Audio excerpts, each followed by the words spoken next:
silence, so I think everybody is eager to start. So, welcome to the Netherlands residence in Vienna. I'm very happy to see such a big crowd, big turnout for the public seminar together with the International Institute of Peace. And its president, Hanna Swoboda. And we have a seminar titled Rethinking European Security and Defense, What Are We Defending? But before we're going to dive into that question, I always take great pleasure in sort of introducing the premises where you are, because they're quite special, the Dutch residence. This house was built for the German composer Richard Strauss 100 years ago. And Richard Strauss was at that time the greatest living composer in Europe.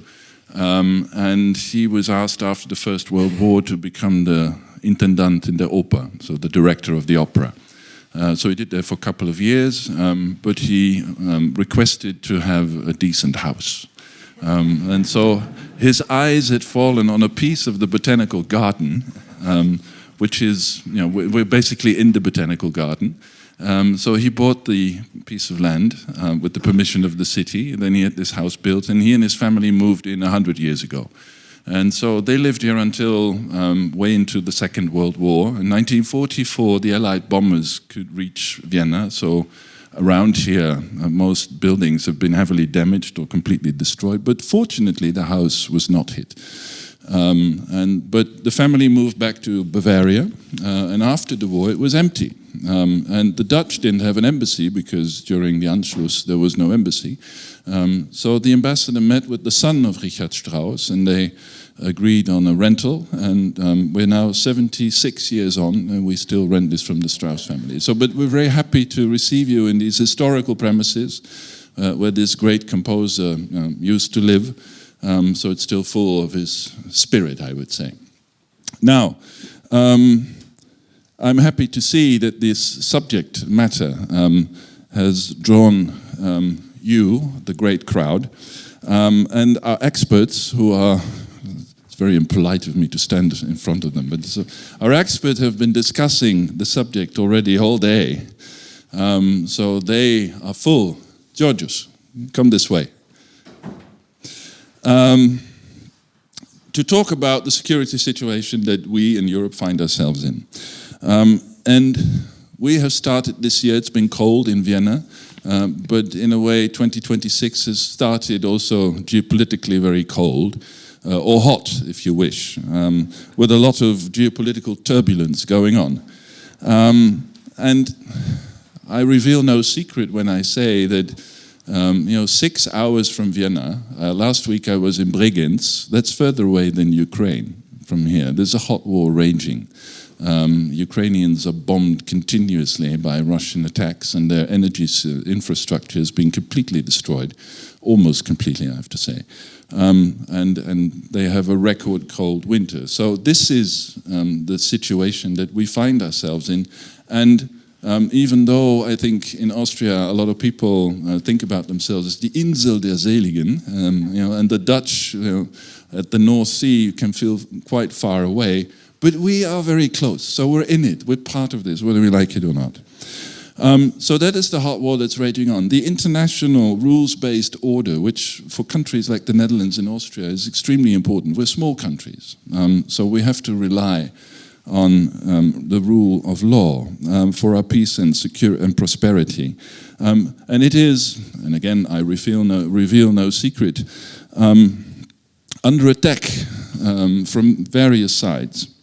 And within our societies, I think there are also, both in the Netherlands and Austria, I know, and then probably in many of your countries, revisionist tendencies who question the achievements and the accomplishments of our common European project.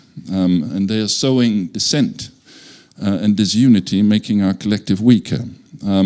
So in response to this, our countries and societies, our nations are rushing to stock up our long neglected defenses. A former foreign minister in the Netherlands said we were on a holiday from geopolitics. for 80 years. Hurrah! But that's gone. And so we have to redefend ourselves, and everybody knows this, but of course this costs a lot of money, and you can only spend your euro once. So if you spend it on defense, it's more difficult to spend it on social programs. And again, this leads to a big political debate about the spending of public resources. So how do we ensure that our citizens are ready to make the sacrifices that are needed in the face of the threats that we have? And so how do we create understanding for what we think it is worth defending? Studies in recent years have found that there is still a broad support for the values of democracy and human rights, but these studies also show that certainly among younger people, many of them are more susceptible to autocratic alternatives. And so that's a worrying trend, I would say. A 2024 Klingendahl, that's a Dutch think tank, Denkfabrik, they say in German, I love it. The study found in general that there is a growing willingness in general among the population in Western countries to defend their territory. But again, among the younger, that is less obvious. So it's significantly lower. The Austrian government is finalizing the process of overhauling its security strategy to reflect the threats of today. And interestingly, this document over the last year was compiled with inputs from citizens that congregated in fora all over the country, and where they discussed with the population their sense of threat and their ideas about security. At the same moment, also sensitizing the public to the threats that are there. So the question of how to ensure public support for long overdue investments in our security will be central to the discussions among the panel here tonight. And the question what we are defending and what we stand to lose, because if we don't know what we are fighting to preserve, that we have already lost. I'm looking forward to an interesting discussion and hope for your active participation during the Q&A. And don't be afraid, after we've done all this talk, there will be plenty time and opportunity to network, to discuss further, and we will provide drinks and food for your delectation. So with that, I now hand over to my colleague for this evening to lead us towards the panel. So thank you for coming and have an enjoyable evening.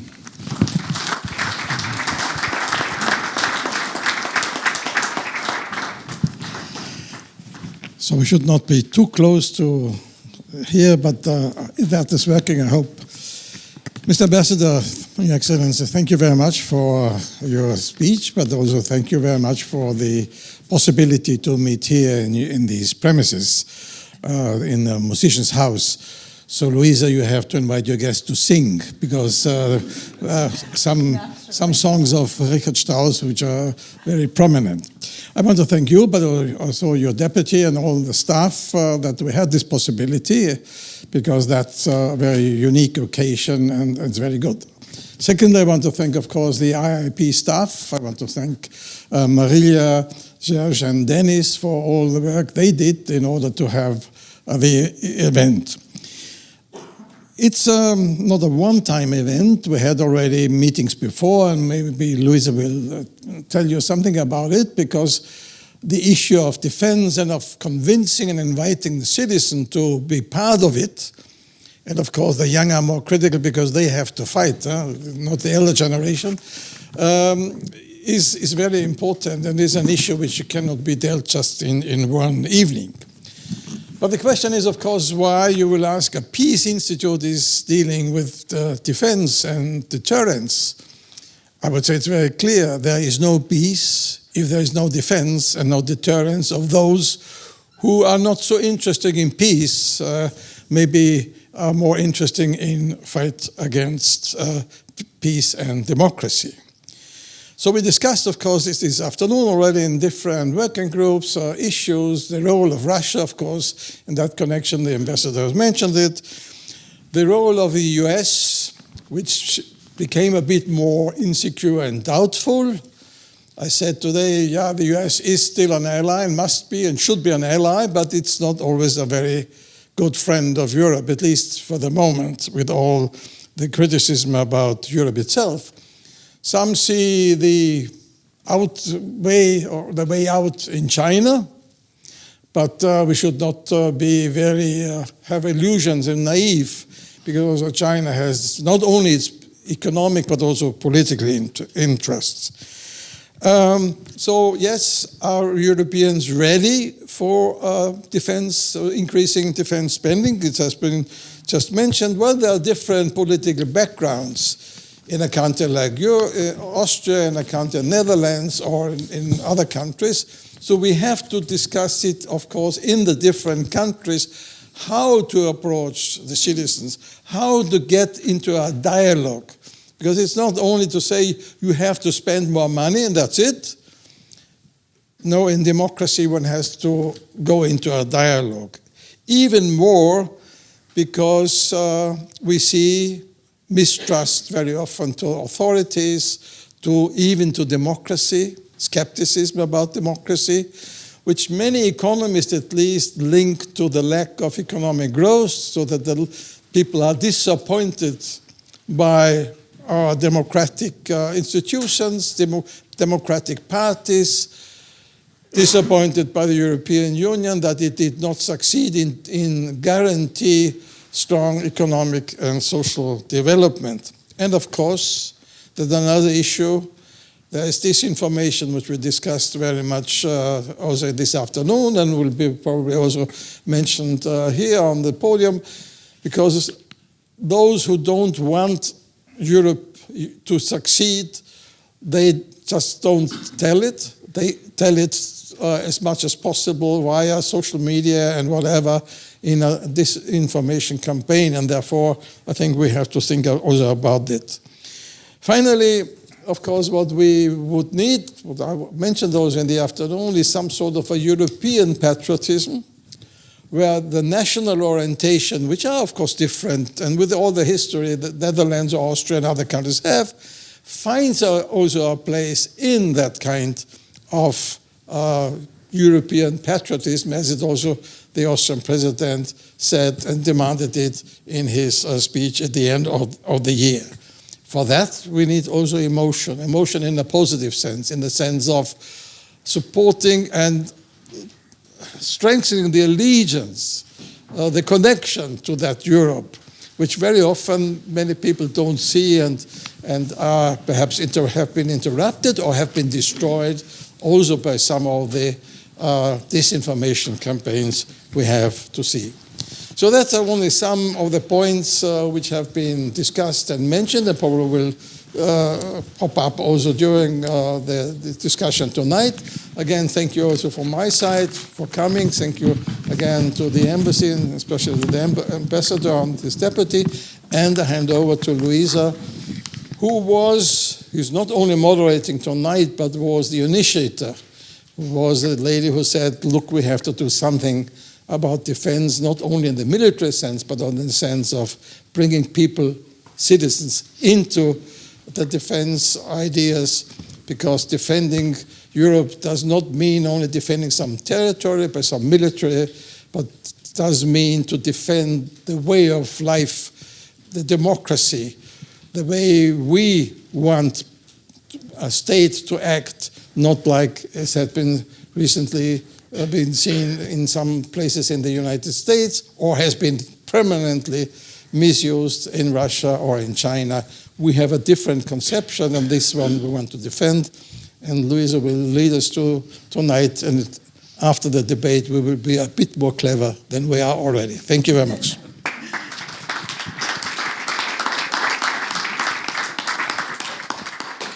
Thank you so much, Hannes, for that very kind introduction. This is a collective effort, and I very much appreciate that. Thank you very much, Ambassador Pottman, for hosting us.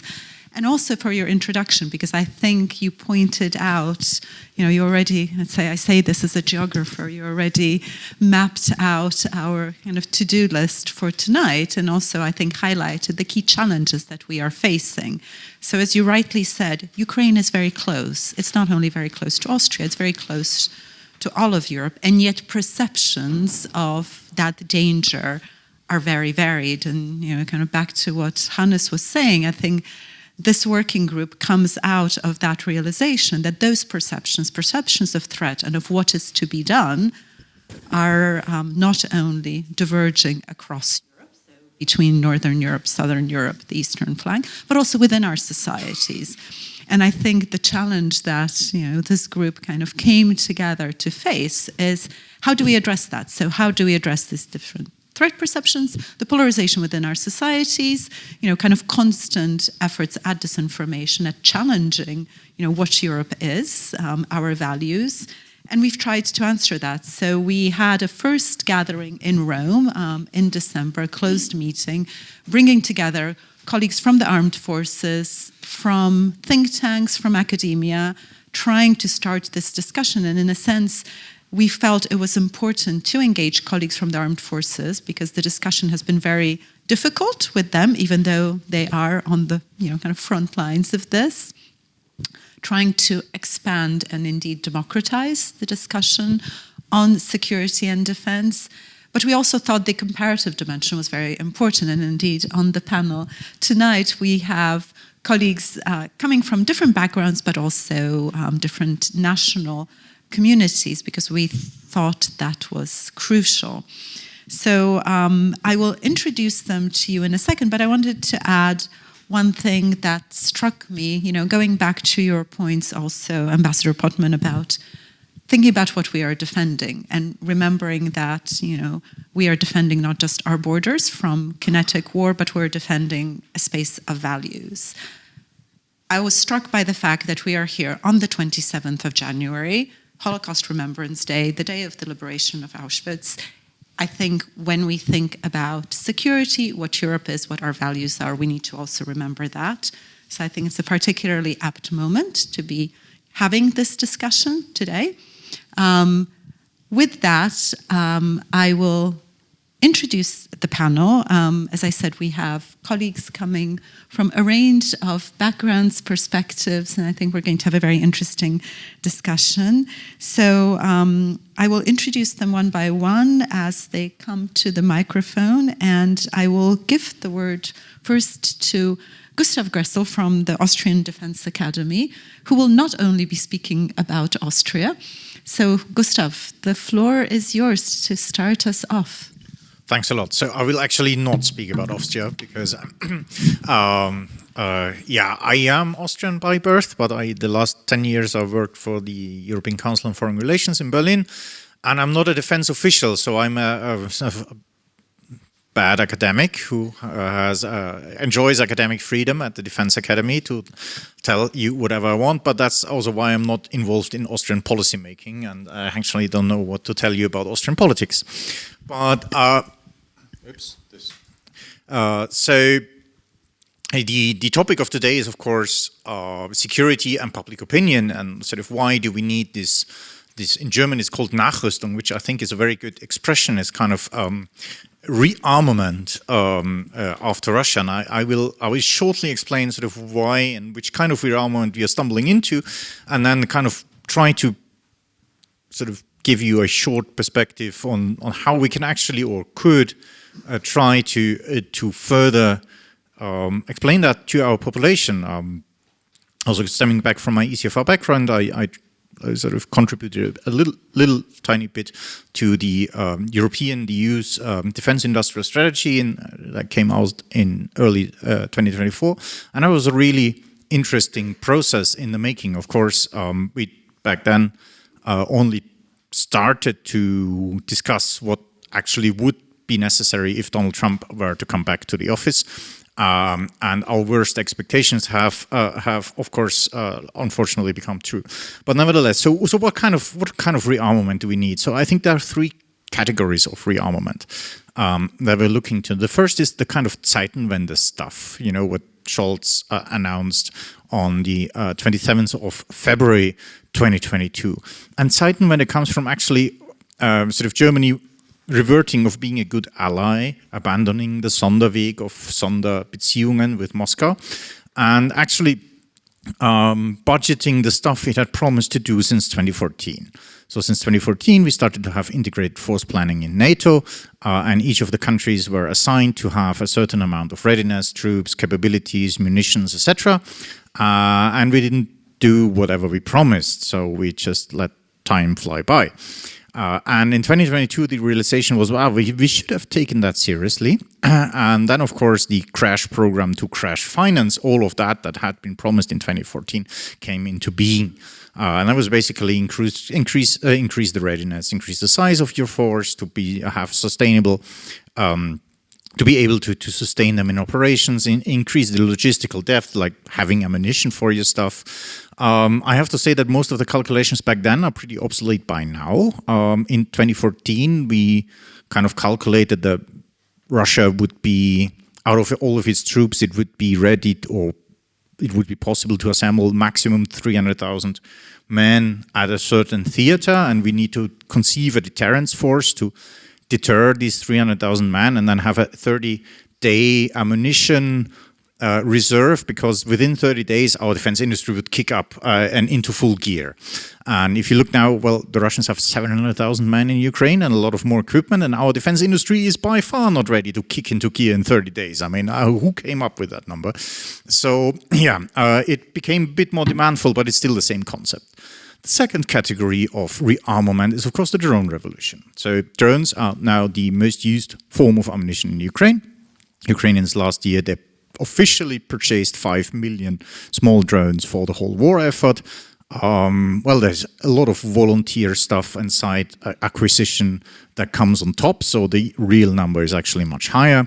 On the other hand, of course, the Russians caught up quantitatively, and in terms of long-range attack drones, they produced somewhere north of 50,000 last year, and they will produce a significantly higher number this year to bombard Ukrainians' critical infrastructure. And as we don't have any we don't have many means of drone defense, this, of course, would be a problem for us as well. But I mean, the whole topic of drone warfare, robotic systems, is kind of a category of itself, but it relates to the third category of rearmament, and I will come back to that. And the third category, basically, since Donald Trump is in office, and since now in Greenland, we have kind of the super confirmation that the US willingness to really invest or to take its role into NATO seriously, that kind of the US as the central NATO allied nation, that is not the kind of DNA that the Trump administration is woven in. Look at their language on Greenland. Greenland is NATO territory, and they have rights to base troops there. But they say, yeah, but NATO won't live for so long. Well, why? Nobody else is so disinterested or interested in disintegrating NATO. So why do you know that NATO won't live for so long that you need to have Greenland right now? Also, when they talk with the Russians about securing or maintaining a ceasefire in Ukraine, they talk of them as a mediator between NATO and Russia, as if they were not part of that, which is a bit curious, because actually the US should be or should feel part of NATO. So we need, and the US expects us to actually look at the defense strategy to lead on issues where the US has been the central and essential provider of capabilities into NATO. And these are all the capabilities you need to kind of assemble the whole alliance into a cohesive fighting force. Without the Americans, yes, we have European armies, but they would be a bunch of individual brigades that lumber around and are a bit uncoordinated, and without the depth, the logistical structure, the command and control structure to really synchronize them as an effective fighting force. Sort of the ISR capabilities, the space capabilities, the logistical, the transport, the air-to-air refueling, the tactical transport, all of that stuff. That needs to be European now. And that brings me back to the Ukrainian way of warfare. Ukrainian army is also, a lot of their drone effort is improvisation. Improvisation because they lack all these enablers that the US were contributing to NATO. And a lot of their operations look like sort of individual brigades being loosely coordinated, but lacking the enablers to act as a big cohesive force and strike at once. So if we were not to invest in all these fancy, expensive capabilities, of course, our way of warfare would look, in the event that deterrence fade, pretty Ukrainian within a lot of days. And the Ukrainians have sacrificed enormously in terms of occupied territory and losses in personnel because they lack these capabilities, because they have not been part of NATO, because they had to fight alone, and because they had to fight from a small force, especially lacking the air-to-ground capabilities, etc. If we are as wealthy as we are and have a choice in how do we want to fight, we might choose to fight the expensive way but save a bunch of lives doing so. And that needs also to be explained to the audience. The bill might come later for savings. The other thing is, of course, is the bread and butter, sort of the butter versus gun debate. And also here, we of course, yes, we kind of have a bit of butter versus gun problem, but we can also try to solve it to a large extent. Because if you look at the list of things we need to buy and we need to develop and where we need to push our defense industry, then again, things like artificial intelligence, computing, data analysis, robotics, drones, space, also drone parts, and that catches up with a lot of the renewable energy stuff, batteries, electric motors, magnets, etc. All the subcomponents we lag behind. Now, we are forbidden under WTO rules and EU rules to subsidize industry, but we're not forbidden to subsidize defense industry. So we have a huge economic lag, a technological lag, a demand by industry to be subsidized, and we see the South Koreans, the Turks, the Chinese actually doing that. If we cast our industrial strategy into defense needs, we could do that as well. And we have actually done that in the past. The highest amount of defense spending in Western Germany, in the old Federal Bonn Republic, was in 1964. In 1964, the big Berlin crisis was all over, and basically the Cold War was the Cold War. Why the enormously staggering amount of 4.2% for defense in 1964? When actually the Bundeswehr was much more capable in the 80s, but then it was just 3.5% to 3.2%. Well, back then, West Germany did rebuild its aircraft sector, its automobile sector, its machine building sector, and they used the rearmament of the Bundeswehr as an excuse to pump the money into their homegrown industry. The aircraft sector, these are the companies that later founded Airbus, which of course is a commercial success, especially as Boeing sucks these days. It's a special commercial success. But of course, Airbus would never have been a thing of reality if there weren't the defense spending of the 60s. And the same is true for MAN and other enterprises that basically were created by the rearmament. So we can do that, and we have done that in the past. And by combining the two needs, we can actually give also our domestic audience a signal that we don't do that kind of people like me have better toys to play with, playing war somewhere in the sandbox. This is part of a whole-of-nation effort to survive into the 21st century, economically, technologically, and of course also militarily. Thank you so much for that, Gustav. And I liked, the last point, the whole of nation idea, which is not, new or unique, and certainly countries like Austria, Scandinavian countries, Baltic countries, with different names, whole of society, whole of nation approaches are really relevant. And I think it's also good, everybody keeps saying that, Europe should remember its power, it should remember its strength, it should remember also its history, including this industrial history that I think very few people are aware of, and kind of the limitations that we have also placed on ourselves, where no such problem exists in in other countries, including the United States. I mean, this is very, very relevant, and I think I appreciate that you've kind of mapped out for us, the challenges, also the kind of the connections between what has to happen at the national level, at the European level, and also as part of NATO. And so on this note, I would like to pass on to our second panelist. So Anna van Soest is representing here the Netherlands Atlantic Committee. I don't know what is the appropriate term. And I know you've been doing a lot of work also thinking very much of whole of society approaches and thinking about how these challenges can be communicated, not just the role of the Atlantic Alliance, but the broader security challenges. So, Anna, floor is yours. Thank you so much, Louisa. And I'll start where the previous speaker ended. And thank you for mapping out the challenges ahead and the direction of travel. Indeed, it's an impressive shopping list, but I think you made clear that it's very clear to all of us what needs to be done to build a strong Europe, and a Europe that's ultimately on par or more on equal terms with the US within NATO, so we can have this frank and more equal conversation as transatlantic partners.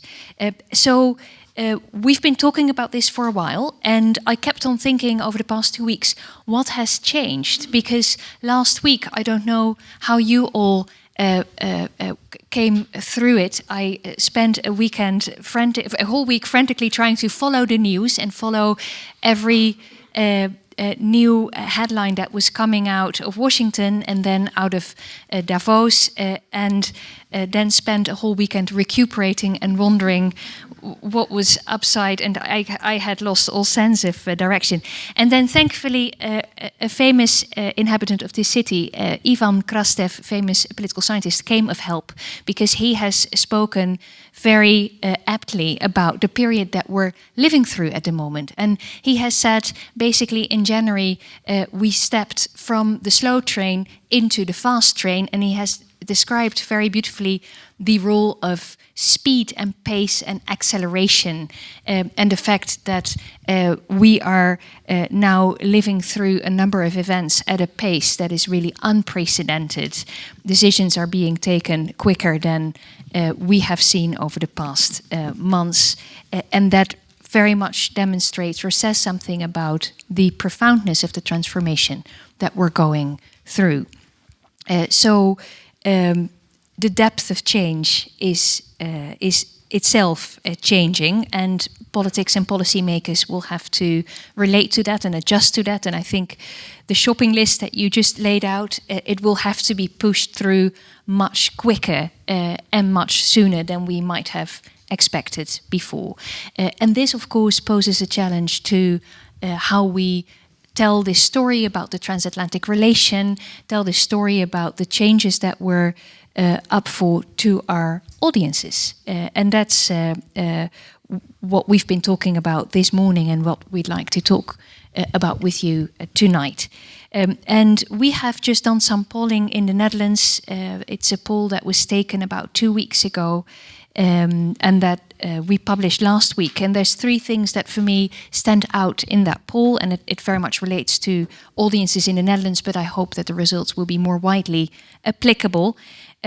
First of all, and maybe expectedly so, a huge drop in confidence when it comes to the US, the role of the United States in the world as a force for the good, as a force of stability, but also a drop in confidence in the United States as our protector through its security guarantee and through NATO. And then secondly, and I must say here, which I find interesting, the Netherlands, of course, is not alone in this. When we look at other pieces of research, the ECFR has polled much more widely than we have, and found very similar results, and especially in countries that have traditionally been very much transatlantically oriented, that have looked towards the US for guidance and for leadership. And I think the Netherlands is definitely one of those countries as a founding member of NATO, but also countries like Poland, like Scandinavian countries, like Sweden, have really seen this very sort of profound drop in confidence. So we're not alone, but definitely an interesting trend to follow. And then secondly, support in the Netherlands for NATO and support for Article 5 is higher than it has ever been before. I think support for Dutch membership of NATO is now nearly 90%. I'd say that's quite remarkable, also given the turbulent times that we're living, but apparently a huge confidence in the institution itself and the confidence that we can make it work again altogether. Then there's some interesting pointers as to civil preparedness. We're seeing very broad support of higher defense spending. We're seeing an openness to discuss a topic like conscription, which is of course a very sensitive topic. And lastly, and I think this was mentioned before by Ambassador Popman, we're seeing that knowledge of security issues and awareness of security issues among young people is again this year low, at least lower than compared to other generations. So for us as a foundation working on public awareness around NATO and the transatlantic bond and European security issues, this means that we need to think very carefully about how we help people talk about these issues and how we help them make choices that very much relate to their day-to-day. Financial choices are part of that package. There's 3 parties at this moment trying to form a government in The Hague, and the negotiations are rather stuck. They have told us last night because of the money. Of course, the Netherlands has committed to the new NATO defense investment pledge, 3.5% of our gross domestic product going to defense spending. And that obviously puts pressure on all the other areas of spending and policy making. So we're not quite there yet. But for us, it means we really need to be clever as to how we empower the public debate on security in Europe. And we do that very much by building a community and reaching out to the people that are the most important voices in the debate on transatlantic security. We work very closely with the expert community in the Netherlands, with think tanks like Klingendaal, like the Hague Center for Strategic Studies. We work closely with the members of parliament that take a keen interest in these issues. We work frequently with the teaching community, with high school teachers, history, geography, citizenship. Those are important audiences for us, and we try to link up whenever we can with young people's associations that take an interest in security and defense. So that's what we're doing, and we try to focus, and we had a discussion on this earlier today, which I thought was very interesting, on the middle, because we feel that, as you know, of course, there's people sort of very much on the left and the right-hand side of the spectrum, and there are very small groups of people, sort of 10% on the left, on the right, people who do not feel very strongly that Europe should pick up in terms of developing its own defense and security capabilities. They're very loud voices in there, we also discussed, but we feel this discussion is best had with the people who take an interest but might be undecided, who feel that they might need more information to make informed decisions and that reach out to us. So we're very much in that kind of middle space.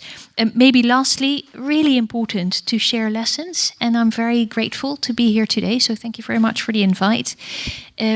As things get more tricky on a government-to-government level, I feel that it's important to have these frank discussions within civil society.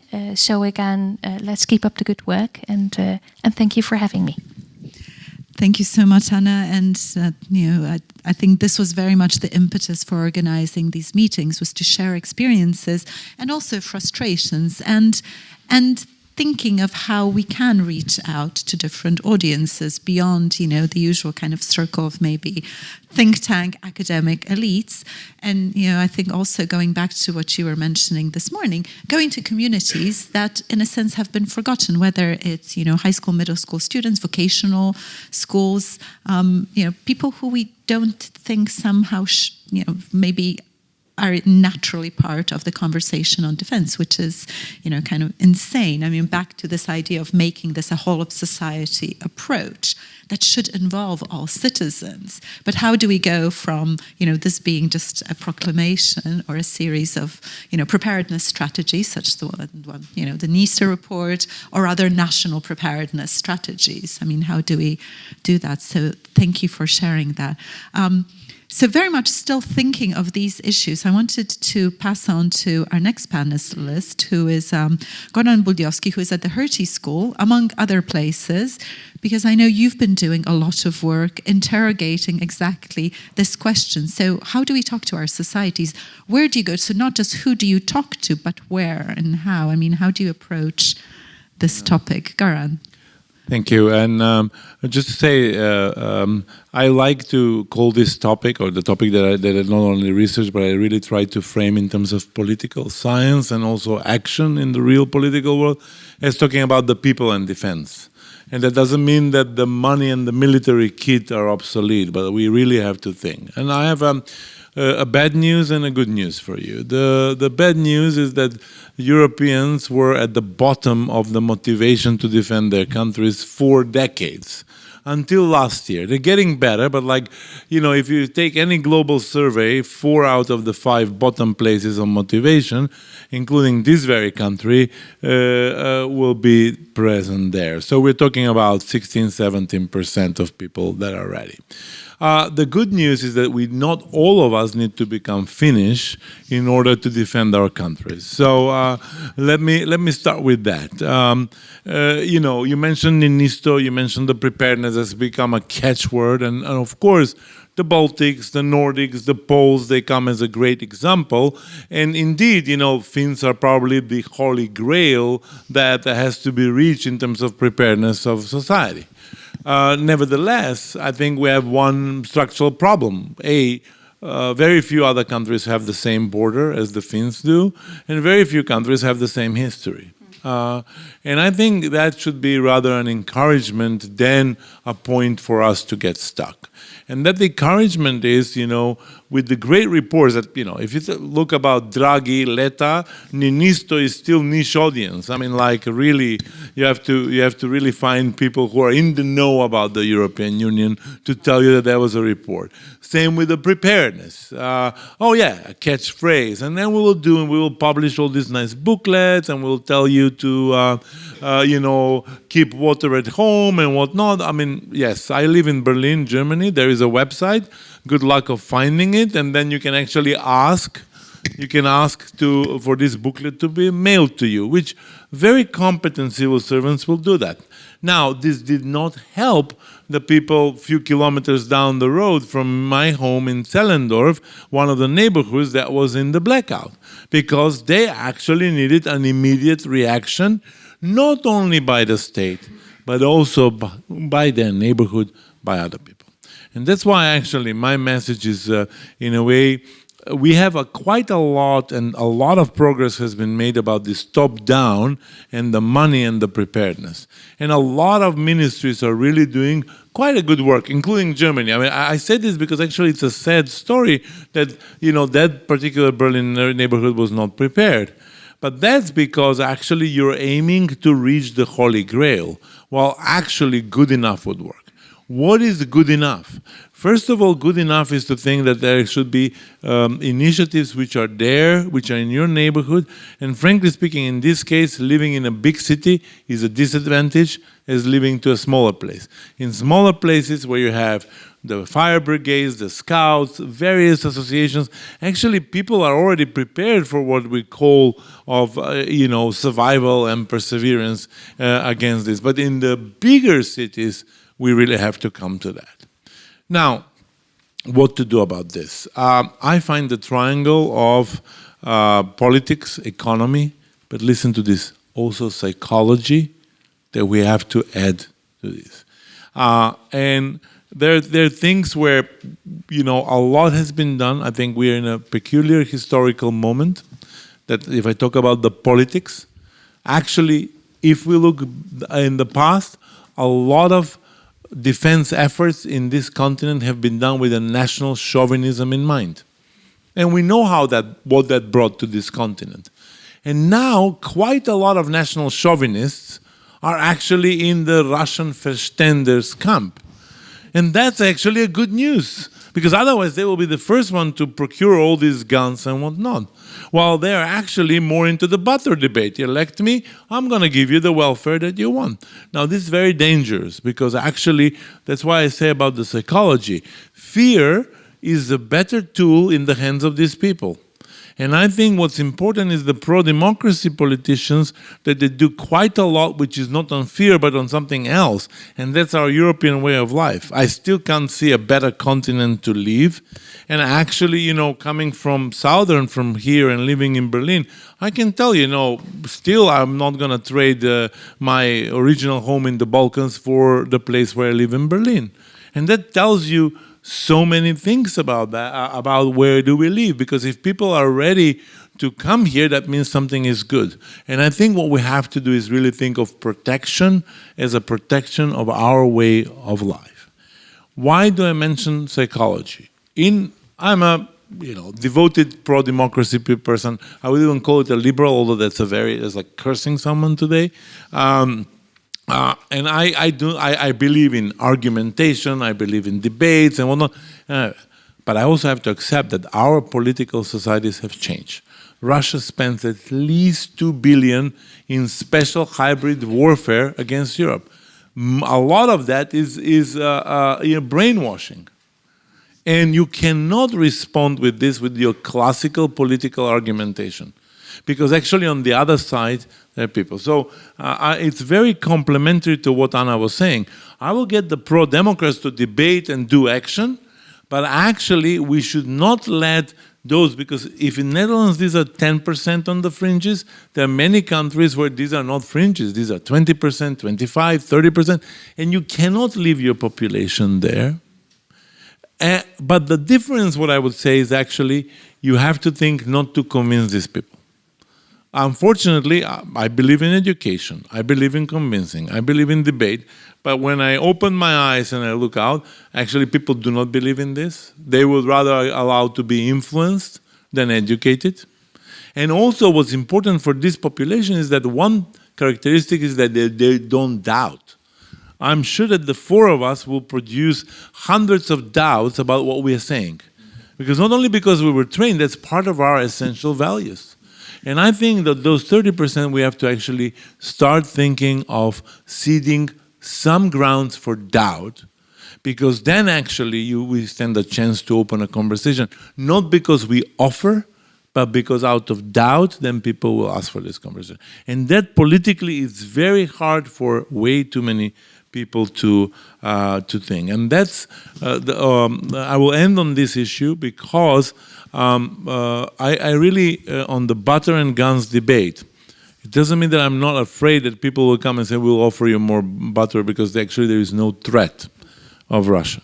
And this is where I've spent quite a lot of time on, not only in debates, basically in Europe, there's a lot about European solution. As a blueprint, it's not bad. But actually what happens is that people from Poland convincing people from Spain that their risk assessment is more accurate. While actually what one needs to do is that you say, okay, wait a second, let's agree for a moment that we have a different risk assessment. Why don't we do each in our own country the things that we have to do to be prepared? And actually we will realize that most of that preparedness is not against Russian tanks and Russian soldiers, because people in Spain will say, oh, we have these mountains. They will not cross, but what they will do, they will disrupt the grid. We have to be, and I think if we prepared against those special sort of operations, then we will not need to convince the population. The population will be much closer also to these conversations that Gustav was talking about, guns and weapons and economy and whatnot. I stop here for the sake of time, but I'm more than happy as well to elaborate later on the third point on the economy that I left out at the moment. Thank you so much for this, Goran. And I think, it's exactly, I think, this challenge of understanding that, of course, we are in different Europes in many ways. There are, could say 27 different discussions happening. So on the one hand, yes, we need unity, but we need to recognize that we have to start from our local context. And local may mean actually the urban neighborhood or from schools or from whatever that is. But, at the same time, realizing that the battle is a common one. And, I want to throw this out there and hopefully we can come back to it. Recognizing that our enemies are fighting the war in different ways. And General Kowalik this morning made this point, and I think it's a very important one. The Russians don't see a distinction between kinetic warfare and information manipulation and intervening in our societies. We shouldn't either. And, really kind of combating with all means necessary, whatever, that means and takes. But, hopefully we can come back to that. So let me pass to our fourth panelist, Monika Sus from the Polish Academy of Sciences, also European University Institute in Florence. Monika, it's to you now. Thank you so much. So my role now is basically to try to combine all your interventions. That's what Luisa tasked me with, and I will do my best. Working? I hope so. So let me perhaps make 3 points, because I think that you also made 3 points, and I think all good things are 3, as we know, from the childhood. So I would like to start with something a bit more general, if I may. And, I'm an academic, so forgive me for this very short intervention. But I think it's important because we are talking about communication. And I think that something that I think is getting increasingly complex to communicate is indeed European security architecture. Because if you think about what European security architecture actually is, you do not only think about countries or organizations, you think about very different formats that we now have. And, just to be very brief and to mention a couple of them, I just did it. And Anna actually opened me the door to that by saying that we are experiencing, an unprecedented depth of change and speed and acceleration of things. And a couple of days ago, I was in the headquarters of NATO, and one of the officials actually told me that we are beyond the era of uncertainty. We are living in an era of unthinkable. You can imagine it was actually shortly before the Greenland case exploded into our faces. But basically what I'm trying to say is that we need all these different formats to basically cope with the situation that we are now having. And this is not something very new. I'd say that this, different formats of security have been with us for at least a decade. We have NATO, we have the EU, we have nation states, obviously. We also have coalitions of the willing. We have different groupings. Many countries now, including my own country, Poland, are signing security agreements, bilateral security agreements with other countries, like, for example, with France, with the UK, with Spain. So Poland is signing a security treaty with Spain. Imagine that, right? It was unthinkable, for the better part of the last decade. Why we are doing this? Partially, obviously, that's a political communication thing, right? We are basically trying to make the network of security in Europe more dense, definitely, but also we are trying to hedge against a situation in which perhaps our closest ally, that is the United States, we are talking about NATO, is not that reliable anymore. And I am not going into details of the, US, NATO, and Greenland, debacle, but I'm just perhaps, I think it's important to say that this is not over, the issue of Greenland, and I'm happy to discuss this more in the Q&A, but we shouldn't kid ourselves that something has changed. Also, Luisa said this in the very beginning, and we have to have this very, complex security architecture in order to be prepared for different kinds of threats. So that's my first thing, and this makes the communication difficult, as I said in the beginning, because the picture is fuzzy. How do you explain to your kid what security architecture is? You really have to draw a picture, and then it's very tangled and complex. And I'm not saying this in a negative way. We have to sell this, this story in a positive way. We are having different formats. They are working together as much as they can, obviously. It's fragmented, but it can be effective. Fragmentation and duplication do not necessarily are something wrong. They can be very positive if we really, try to make it happen this way. So that's my first point. Very briefly to the second point, because much has been said already about what are we really defending, and Luisa actually reminded me that we the both of us published an op-ed in December exactly on the question of the hybrid warfare. So after the workshop that we had in Rome, we came to the conclusion that we are very naive. I mean, we, leadership, political leadership, but also academics, scholars, think tankers, you name it, journalists, we are very naive in basically saying to our audience, the war is in Ukraine, the war is somewhere else. Well, that's not true, right? That's only part of the picture. And the hybrid warfare that you mentioned, that Russia and China consider just as warfare, it's here, and it's tackling Spain as is tackling Poland. And this is something that we think that, needs to be communicated much more clearly to our audience. And then Gustav mentioned the whole of nation approach and whole of nation effort. And I think that's the key issue here. So, of course, for the territorial deterrence, we have our soldiers, we have national armies, we have NATO, we even have, EU training mission for Ukrainian soldiers. We have many formats to do this. But without resilient societies, we're not going anywhere. In countering hybrid warfare. So that's the second point that I think it's, again, making the thing more complicated in terms of communication. And my final point is indeed about communication. And here, let me just say that I very much agree with what Goran was saying about, how do we communicate, how we make it effective, and perhaps, this is not the academic way of doing things, because we have to speak about emotions, we have to target emotions if we want to be effective. But at the same time, let me just say that fear will not carry us, for very long. We need societies that are aware of the threat, but they are capable of defending themselves, right? Because if people are scared, they can, for example, I just give you an example. In my hometown in Poland, many people say, okay, if Russia invades Poland, well, we just go to Spain. Okay, that's a solution, but this is not a solution of a resilient society, okay? So we have to start communicating.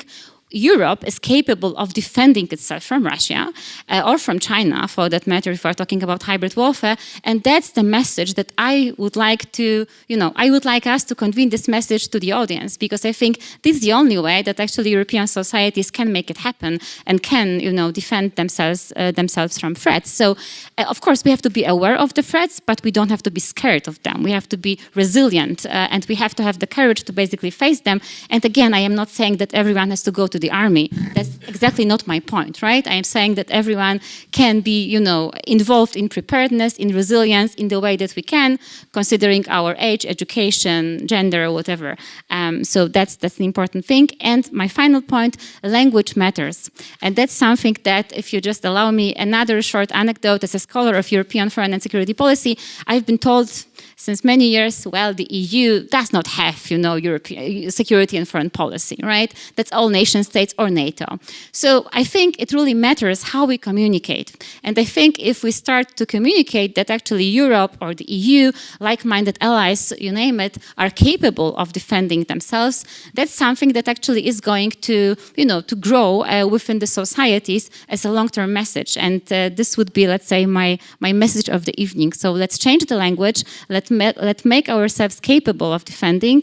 And of course, this is an effort, and I very much agree with Gustav. We have to spend money, we have to make it wise, but we have to also start talking about it in a different way. Thank you. Thanks so much for that. And I really like the point that, fear will not take us very far. I mean, fear is what certainly the parties and movements on the fringes, populist parties, have used.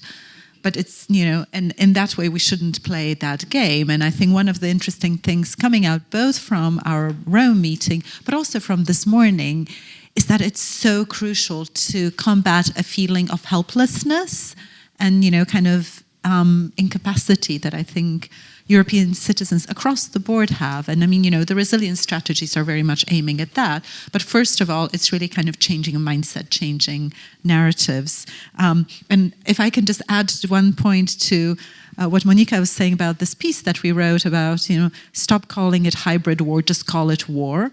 What was really striking is that we encountered, let's say, some reluctance from media outlets in various European countries in publishing it. So calling war war still has not, crossed the divide. We're still, struggling to call war war. I mean, again, the Russians have no problem in considering all of these acts, whether, sabotage, disinformation, calling them war. We unfortunately do. So I wanted to give all of the panelists just a quick chance to respond to each other, to add to each other before opening it up to you and the audience. So, Gustav, we'll start with you. Well, I by and large agree with the other panelists. What I would add as kind of from a military perspective, you cannot defend yourself if you have no idea how the offense works. That's even the Austrian army trains offensive operations, not because we want to take back the Südtirol from Italy or plan to, go back to the sea and dear Slovenia. Not yet. But, if you have no idea how offensive operation, you can't defend. You can't make a practice in how should an army defend itself if it doesn't know, doesn't understand how the other side attacking us would actually do that. The problem with hybrid warfare, information operation, psychological operations is that we purely defensively study that, and we are curious that the Russians change and adapt and learn from that. But the problem is we are always surprised by the new methods, because we never put ourselves into the shoes of the offensive guys and say, what does it actually take to attack? What does it need to plan an attack, an information attack, a hybrid attack? To start to think through the weaknesses, the weak spots, the breaking points of other societies, how to analyze their fears, the prejudice that create these breaking points. We never do that. And so we have no idea that the others constantly do that with us. And we also have a problem in looking into our societies, because we look at our society from the point of view that we're the good ones and we deserve the victory at the end, because that's what happened in 1945, wasn't it? So we deserve this, but we never look at our society and what is our breaking point? Where is the weak spot? How would an offender look at us? How would they target us? Because we don't even know how the glasses through which they look at us look like. And this is a political thing. We cannot do an effective defense without ever going or conceiving to go on the offense. And we need to have structures in place. We need to have people in place that think of the offense as well, even if there are few of them, just to be capable of anticipating the next attack. Otherwise, we will certainly lose the game in psyops and information. Thank you for that, Anna. Yeah, I'm sure they've thought about this in Finland. And Estonia. No, I agree, and I agree that to be able to talk about and communicate the unthinkable, like you said, Monica, and the unimaginable is something that's really important, and then find that balance between creating a sense of urgency without spreading fear, and I think that's what we're seeing now, that leaders are trying to find this balance. And this morning in our conversation, I think, Monica, it was you who contrasted Secretary General Mark Rutte, who answered when he was asked, can we defend ourselves alone without the Americans? Now, he said very clearly no. And Alexander Stubb, President of Finland, getting exactly the same question, had a wholehearted yes. And they're both right, maybe. Because, of course, in his role, the Secretary General of NATO is trying to instill this sense that we need to work with the Americans at the moment and also create time. I think, again, time is of essence here. How much time do we have to make that transition? Can we do it gradually? Can we do it hand in hand with the Americans? That's very much his story. And then there's the President of Finland, who has a very strong message of empowerment, which we also need. So I think we're searching for the right way to do this. Thank you. Goran. Yeah. On this, I actually, what I'm missing, similar to Gustav, who's looking for an offense, I also miss what are we here for? What's the vision? Because actually, similar to this room, I think we in Europe live way too often in the past. The past is gorgeous, but we somehow want to recreate it and go back. We would like, just to entertain you earlier today, I said U.S. was a great friend with benefits, and why we cannot have that again? But obviously that's past, and it's not coming back. And I think there is one problem where we all as a society and Europeans have to start thinking, and various countries in their own right, they have to start thinking, okay, but what's the vision about the future that actually I would like to have? What is this affluent, good society? And some of those things means that actually we break things with the past. And some of these things means also exactly offense. And I am not, look, I mean, I come from democracy field. There's so many values that are sacred to me. But I also think that we have to ask, and you say, okay, wait a second, where are we in this moment? Obviously, if you ask young people, and young people are first, there are many studies where there's young people say there will be a war in my lifetime, and I checked out. 2/3 of this, they will say, study after study, and I check out. I'm going to go, But as we can see in Ukraine, those who can check out are really small portion of society. That's the upper middle class and the elites that can check out. Everybody else will stay put. And guess what happens? If you stay put in the idea that actually this is my piece of land, this is my life, you can do much more than the 3 days that most experts gave. Remember? Almost 4 years ago, Ukraine was given 3 to 7 days. There's an almighty army, will conquer everything. 4 years later, still fighting. And I think in Europe we are looking at that. But I would actually move away. I think people who are in charge of fighting with the defense ministries will have to do that, and they have to.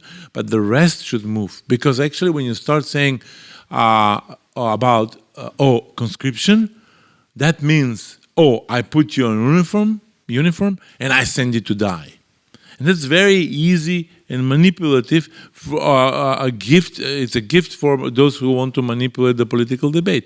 And I think before we come to that, obviously there will be a need for much more forces and whatnot. But we have to say, okay, what can you contribute to defend your own way of life now and here?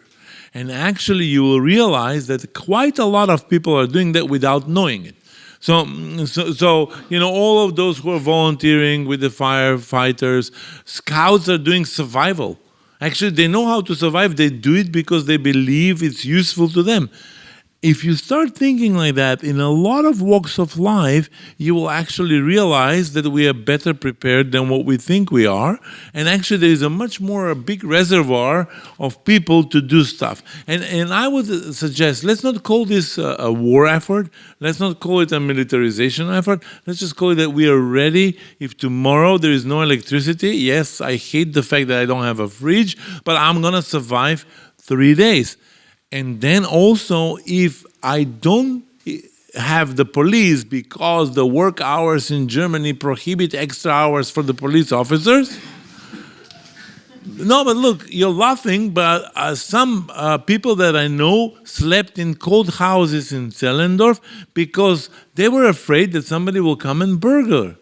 And that you actually immediately lose the faith in the government, which actually is pretty high in Germany. And it's rightfully, it should be, because that government deserves that faith. But you lose it overnight because you're not sending police forces for people to say, hey, you know what, I can go and sleep with my friends or my relative in the warm day.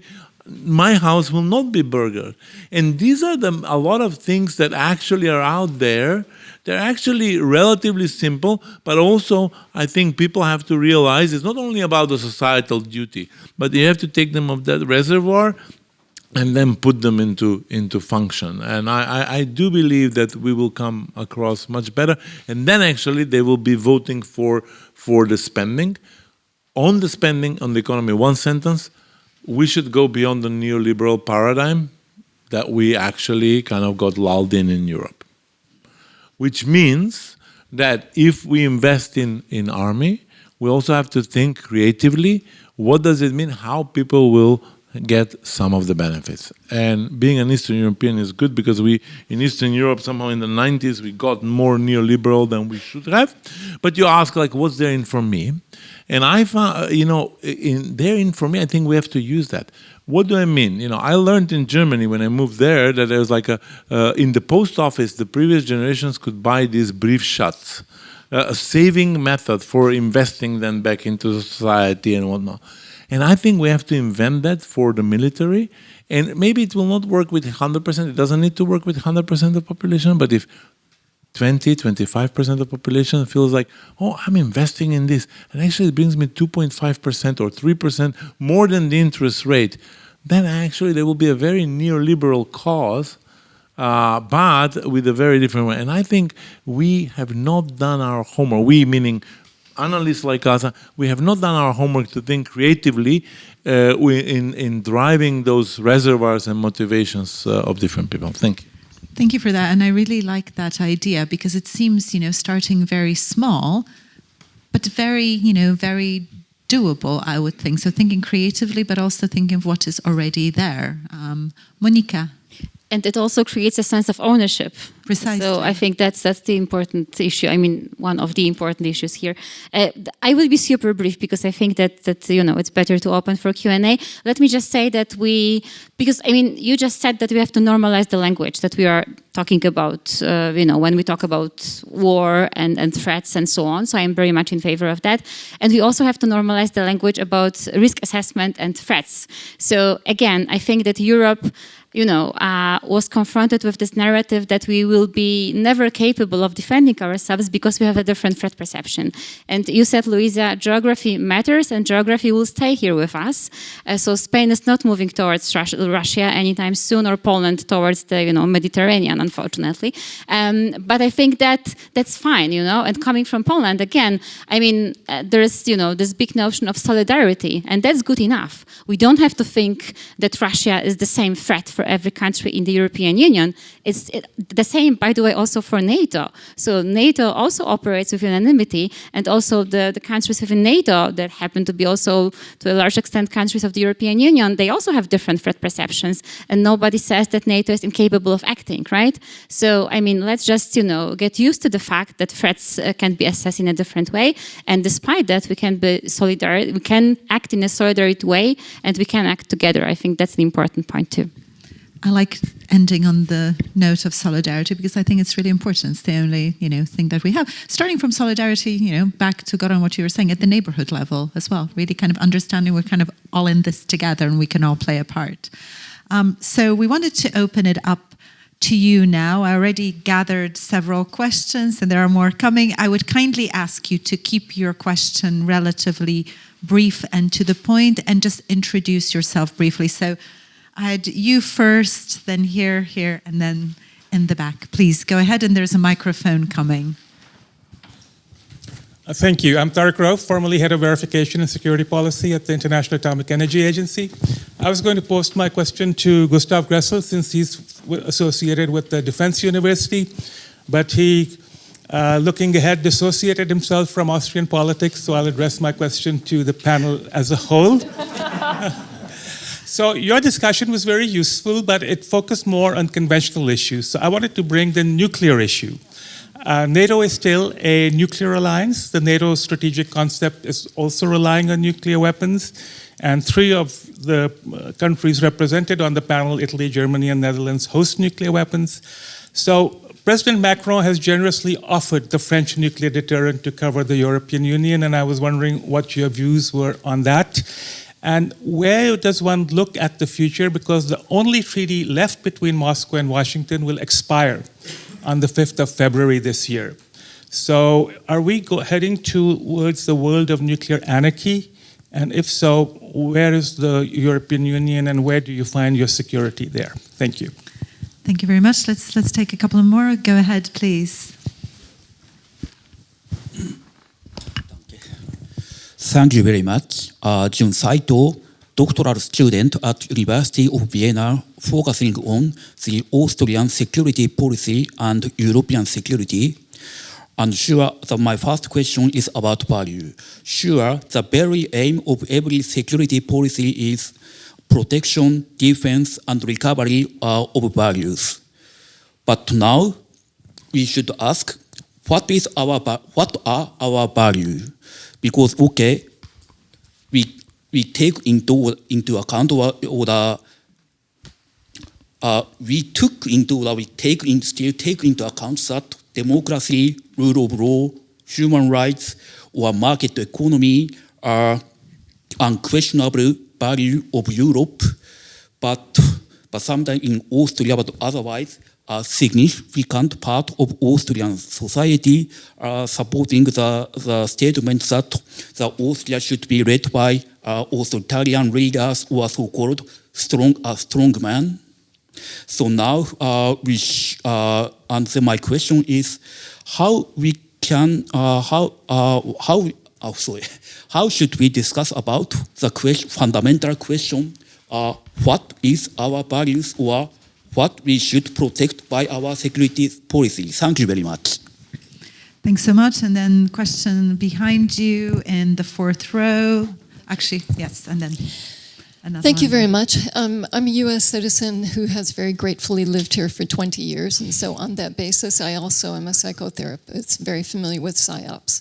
And so with that background, I'm sure that you know that actually you've heard of cobalt, which is, yeah. And so basically, as we're focusing on the defense here, what's happening actually in Greenland is Sam Altman, Peter Thiel, and the tech brothers are buying up the mining rights. They're buying politicians. And meanwhile, what they also are doing, they have this Praxis Nation Freedom City thing. And so this is the classic psyops of the Trump administration. Oh, look over there, he's being crazy. And meanwhile, all of the things are actually happening over here. And so right now, what is happening as we're discussing how can we get kids in uniforms is they are buying up the land rights and the mining rights that could be mined with no environmental protections. That is absolutely going to impact Europe. Very quickly with NATO and, of course, what just happened in Davos, right? You've got the head of NATO and the representatives talking about expanding the use of AI lethal autonomous weapons systems. What are you defending? What is the legality with that? Where are the ethics? What about the data centers for the AI? And then finally, in terms of the young people, I don't think it's a case of trying to convince them. I think it's a case of asking them, what do you see as a threat? Because understanding that the military things are not included in any of the climate agreements, they know that. They know that this is basically a whitewash. And so ask them, what do you think? And how can we do better together? I would say that would be possibly a more effective communication approach. If anybody has any responses, thank you. Thanks for that. Let's just take one more, actually right behind. There you go. Thank you, Ruth Wodak. I'm a retired emerita of discourse studies, and I was very interested in listening to you talking about communication and what one could do with communication. I think it's much more difficult, as we don't just have one discourse in one Austrian, one Polish, etc. Societies are very heterogeneous, and as we know, for example, in Austria, I'm Austrian, the Freedom Party has a very different way of talking about defense than other parties. And in that way, establishing one discourse already for a society would be an enormous challenge. Having to reframe, and I think there are ways of reframing, but they take quite some time and knowledge.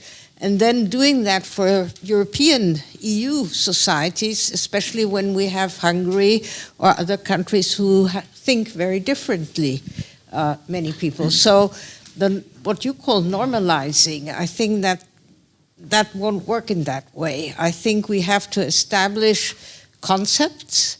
And one more little thought is, one could build up on some of the lessons learned during the pandemic. And actually, nobody talked about that, but there was a lot of neighborhood help.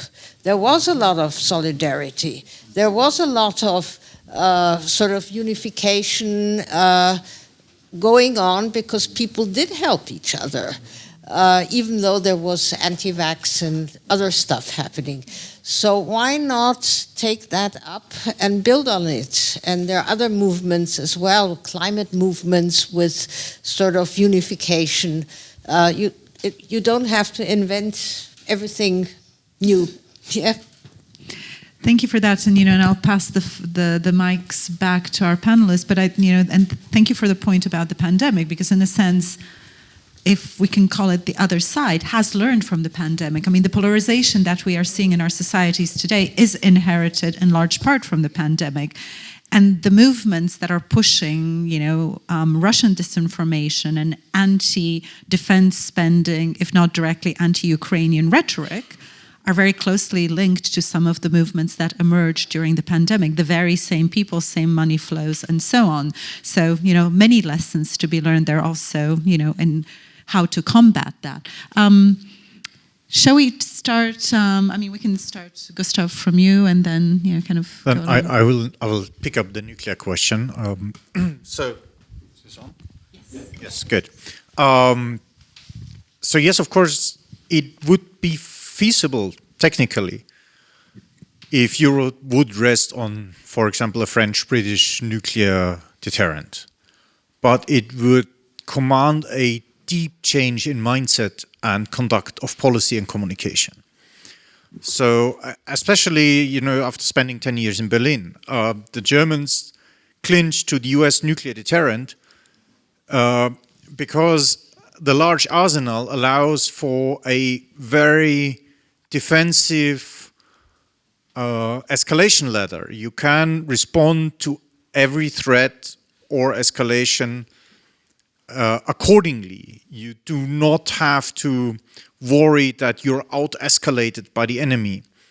That doesn't work if you rest on the concept of minimal deterrence. So the French, the British rest on the concept of minimal deterrence. India China did the same for a long time. India still does. North Korea does. Minimal deterrence is not unfeasible, but minimal deterrence, you have a limited arsenal. You cannot play like sort of symmetric nuclear warfighting with the enemy. You at some point have to convince the enemy that if the other side crosses a certain red line, I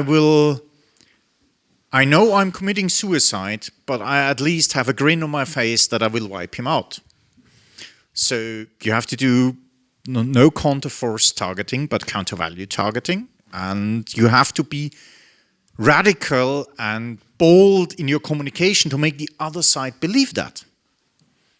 And part of the new French toughness on Russia is not because Macron has a secret love affair with a Ukrainian girl, or some French discovered that they love all the Ukrainians, but they are a country that lives on minimal deterrence. They have to insert into the mindset of the other nuclear powers that they are bold and they sort of have the guts that if the Russians push it too far, that the things will snap. And you need to repeat this boldness in order to make your deterrence credible in all your communications and your conventional actions. Otherwise, you're not credible in that. And going back to Besonnenheit and this kind of escalation fear that is dominant in most of Europe, that is inconceivable with a strategic culture that rests on minimal deterrence. So yes, theoretically, it's feasible. And I think all these sort of comments that, especially that we hear from Washington, that's all nonsense talk, only we can do that and we are the best and the greatest. That is the typical, self-confidence talk of a declining power.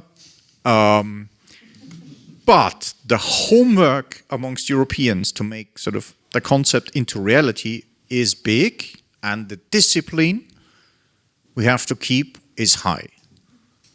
under the previous system with the large US nuclear umbrella, we could be stupid at point in time. We can't allow that anymore. Thank you for that, Anna. And yeah, I just want to say I'm really grateful for that answer. I think this question, which I often hear about the US nuclear deterrent and whether we should start building a European alternative to it, I think it's often asked, and often the question is technical. It's about what American nuclear weapons can do and what American and French nuclear weapons can or cannot do. So I'm very grateful for your explanation, and I'd like to add to that we have a lot of confidence building to do within Europe, and also within the community of non-nuclear states to start trusting the French and the British enough to carefully have this conversation. I think that's maybe one to add, and maybe oddly enough, given the circumstances, we're more inclined still to rely on the American nuclear deterrent than to seriously start looking into complementary options. You know, I think not to replace, but to sort of carefully start that other conversation. So thank you for sharing that. Maybe just a couple of points on young people and how to talk to young people about matters of peace and war. I said maybe a little bit unrespectfully that young people tend to be less aware of European security issues. That might be true on the whole. At the same time, the Dutch War Commemoration Committee, the Comité 4-5 Mei, has done some very interesting research on attitudes of young people towards war, and we see a growing fear of war amongst youngsters in the Netherlands. And it's very, very present, and it's sort of a trend that started in 2022, and it's sort of continuing. So I feel very sad when I hear these things, because I have children, young children myself, but I do feel it also allows for a conversation, and that's also what we get back from teachers in primary and secondary schools in the Netherlands, that there is this sort of need to talk about these things. So I think there is an entrance. I do feel when I engage with the Young Atlantic Association, which operates under our umbrella, that the other issue that is so important for the future and for this community of young people in Europe, climate change, has sort of, fallen off the agenda. And it's almost unimaginable for them how much time we spend talking about war and how little time is left for what ultimately is their future. So I feel conflicted myself on how we can somehow have this other conversation as well. The pandemic, and thank you so much for bringing it in, that is the imaginable. So let's please build on that. I think it's a really important memory that we have. It's also a source of unrest and disturbance still in our societies, but it offers some framework as to how to discuss what might happen in the event of a crisis. On the nuclear issue, if I may, just to add a couple of points, it's funny that we all talk about nukes now. So, and this would be exactly my first point. I think something that, used to be taboo for a long time is not a taboo anymore. And I know that we've heard from General Kowalik this morning that we shouldn't discuss nukes in public, and this is certainly true. But since we do already, then please forgive me. I am just adding my few points. In the circles of, let's say, academics and security experts, many people say that the US did not weaken its commitment to nuclear deterrence of Europe. That's certainly true. Often, the next word that comes in the sentence is yet. So we cannot be certain anymore that it won't happen. And looking from the perspective of Poland, if I may, for a quick second, I think there is increasingly significant opinion in Poland that the nuclear posture of NATO is not good enough anymore. That something has changed with Russia positioning parts of its nuclear deterrence to Belarus, for example, and that NATO is not ready to deter its whole territory from the nuclear threat. And yes, I mean, many countries on the eastern flank are looking into, I wouldn't call it proliferation, but to complementary solutions from United Kingdom or France. And by the way, just to mention, there will be 2 reports on European nuclear deterrence to be published in the next few months. The first would be a report of the Munich Security Conference coming up, I think, in 3 weeks, shortly before the conference. And then in the end of April, there will be a CIPRI, so the Stockholm think tank will publish a report with, I think, 7 or 8 national case studies, including the eastern flank. Sorry, one question on the communication. Sorry, I have to. I mean, it was not, let's say, my aim to say that it's easy. Absolutely not. I have a 16-year-old daughter, so I do know how communication can be difficult, believe me, even in my very own home. But I just want to say that I think there's like no way, there's like no way beyond this, so we have to do this. And definitely, and that's something that I say, again, maybe I'm too optimistic, but I think the civil preparedness in Poland is now very much happening actually based on, NGOs, climate organizations, libraries, universities for older people even. So I think there are many different civil society organizations involved in building up this narrative and this communication strategies. But yes, you're right. I mean, even within one country, one city, we have many different narratives to build because everyone is approachable by a different narrative in the end. But again, I think that we have to really think seriously about this. But luckily, we have experts like you that can help us out with that. Yeah, I'm not going to talk about the nukes, but there is one thing where actually that debate really reveals, and that a lot of European countries will have more trust in the US than in their peers. And I think the question, we like to invoke interdependence, but then when the push comes to shove, it seems that it's easier to trust Washington than Paris and whatnot. And this is actually the ultimate trust, because eventually that arsenal is French or UK. And then you outsource that defense. And I think that's a level, and that's a very uncomfortable political conversation, and especially with the big countries. The small countries, they have to survive. They also realize how to operate from a position of limited power. But I think the big countries, Germany where I lived, or France, they also have to learn a bit of this nimbleness, and not only towards US and China, but also in between themselves. And that means actually learning from each other. And I like what you said. There's so much there, but I have to say, if you talk to Estonians and politicians, a lot of these things may be good to know. Maybe you will not be able to transplant into your own society, but you will learn. But I have to say there is a problem with the bigger countries that are not able to learn. And Ms. Wodak, you are the expert on the radical right, and so you know how difficult it is to do that. One of the issues that actually we also not only have to discuss is thinking of how you fight the business model. Because there is actually a very cheap business model to be an alt-right politician. It could be with Moscow money, it could be with, it's a very cheap, lucrative model. And then one has to think. And funny enough, the smaller the country is, the easier it is to see with naked eye.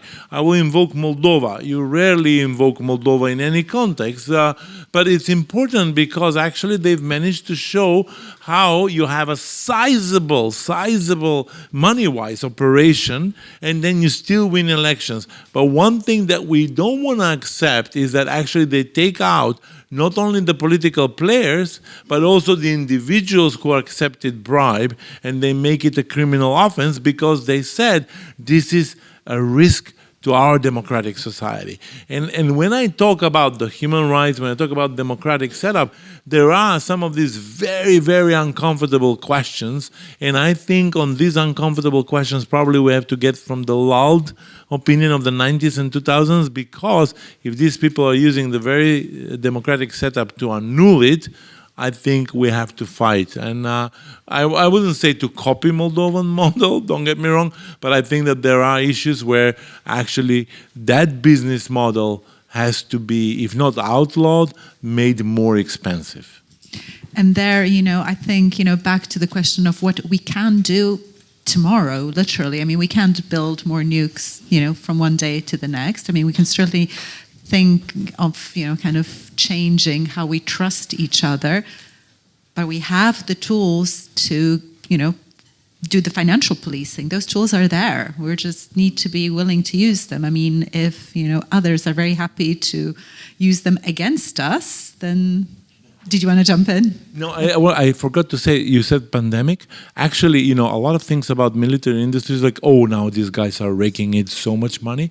And actually, it's a right fear to have. But interestingly enough, look at Europeans, how much they pay money for medicines. Actually, if you just look at neighboring ministries, you will find a solution, because Europe has made a relatively good deal. I will not say that it's perfect, but the prices that people pay for medications in Europe, and also learning from one country to the other not to be overcharged. There's actually a lot of lessons learned. We are a very rich continent in that sense. But somehow when it comes to thinking about this, everybody's in their silos, and the defense experts will not check the health experts to say, hey, how did you break some of these monopolies? Well, actually, we have that knowledge. So in a sense, making, the D word, defense, less exceptional, and kind of thinking of it, precisely that allows us to think of it in other ways. So there's quite a few questions. You've been waiting very patiently, so please go ahead. Thank you so much. My name is Annika Ben-David. I'm the ambassador of Sweden here in Austria, and my country and the region where we find ourselves, the Swedes, have been mentioned a couple of times during the evening. And with the risk of sounding awfully smug and self-congratulatory, I'd like to just offer a very quick perspective from Sweden.